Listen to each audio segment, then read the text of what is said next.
Hello बच्चों, let's read this question. The question says, name the growth model which is considered realistic and state why. Give one reason.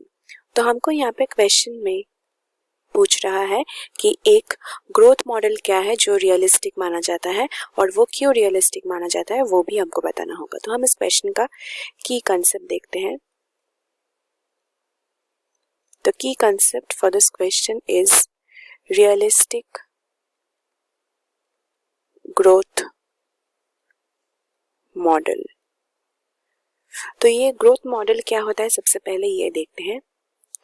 तो growth model होता है the model which represents the rate of population growth. तो वो model जो population growth को represent करता है उसे हम कहते हैं ग्रोथ मॉडल. और ये ग्रोथ मॉडल दोनों टाइप के हो सकते हैं. एक है लॉजिस्टिक ग्रोथ मॉडल और दूसरा है एक्सपोनेंशियल ग्रोथ मॉडल. तो ये हम अब देखते हैं कि इन दोनों में से कौन सा ग्रोथ मॉडल है जो रियलिस्टिक होता है. So the growth model which is considered realistic is ये वाला, that is the logistic growth model. So it is the logistic growth model. तो ये logistic growth model कैसे represented होता है ये हम देखते हैं. यहाँ पे ग्राफ बनाते हैं इसका. तो यहाँ पे वाई एक्सिस में रिप्रेजेंटेड होता है पॉपुलेशन डेंसिटी और पॉपुलेशन डेंसिटी को हम रिप्रेजेंट करते हैं बाय एन, मतलब पॉपुलेशन साइज. और एक्स एक्सिस में टाइम रिप्रेजेंटेड होता है, टाइम इन टी. तो ये ग्राफ जो होता है ये ऐसा होता है. This is the graph for the logistic growth model. तो ये ग्राफ 3 फेजेस में डिवाइड होता है. ये है पहला फेज, ये है सेकंड फेज और ये है third phase. So this is 1, 2 and 3. तो ये होता है lag phase. Number 1 is the lag phase. फिर सेकंड में आता है लॉग फेज.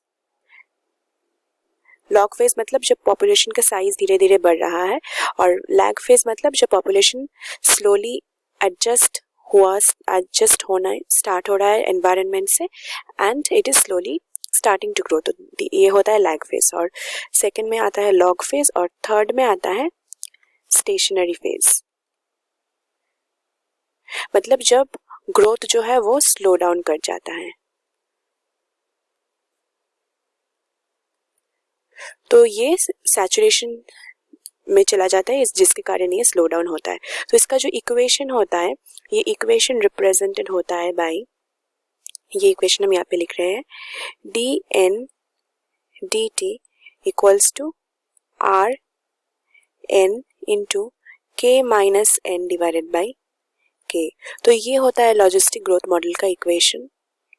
तो यहाँ पे डी एन डी टी जो है ये हम यहाँ पे लिख रहे हैं. डी एन डी टी जो है ये रिप्रेजेंट करता है रेट ऑफ पॉपुलेशन ग्रोथ. तो पॉपुलेशन ग्रोथ का जो रेट होता है वो डी एन डी टी से हम रिप्रेजेंट करते हैं. जहाँ पे एन हमने देख लिया है पॉपुलेशन डेंसिटी है, टी है टाइम और आर जो है वो होता है बायोटिक पोटेंशियल. बायोटिक पोटेंशियल मतलब मैक्सिमम रिप्रोड्यूसिंग कैपेसिटी जो होता है उसे कहते हैं biotic potential. So it is maximum reproducing capacity. और के जो होता है यहाँ पे के होता है कैरिंग कैपेसिटी. कैरिंग कैपेसिटी मतलब एक एनवायरनमेंट में जो maximum number of population of particular species जो ये रिटेन कर सकता है इसे हम कहते हैं के, that is the carrying capacity. तो ये होता है इस मॉडल का इक्वेशन. तो अगर हम यहाँ पे रीजन देखना चाहते हैं कि ये क्यों रियलिस्टिक होता है, तो इसका रीजन होता है, number 1 reason is it accounts for the limited resources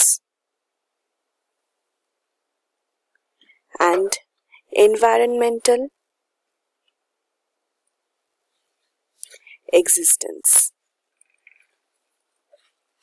तो यही होता है एक रीजन जिसके कारण इसे हम रियलिस्टिक मानते हैं, क्योंकि बाकी जो ग्रोथ मॉडल होते हैं वो कंसिडर करते हैं कि रिसोर्सेज जो है वो अनलिमिटेड है, और एनवायरमेंटल का जो दिस इज एनवायरमेंटल रेजिस्टेंस। तो ये जो रेजिस्टेंस होता है इसे वो बाकी जो ग्रोथ मॉडल्स है वो कंसिडर नहीं करते हैं, पर ये जो लॉजिस्टिक ग्रोथ मॉडल है ये लिमिटेड रिसोर्सेज कंसिडर करते हैं, जो कि एक्चुअली एनवायरनमेंट में होता है कि रिसोर्सेज आर लिमिटेड, और एनवायरनमेंट में जो रेजिस्टेंस ऑफर्ड होते हैं, हम जानते हैं चार्ल्स डार्विन का वो theory which states the struggle for existence. तो स्ट्रगल फॉर एग्जिस्टेंस और सर्वाइवल ऑफ द फिटेस्ट वो हम जानते हैं, तो उससे ये जो ग्रोथ मॉडल है वो कंसिडर करता है। तो ये जो ग्रोथ मॉडल है this is in accordance with the environment, so it is considered realistic. So this is the reason why the logistic growth model is considered realistic. So we have explained this. Hope you have understood this well. Best of luck.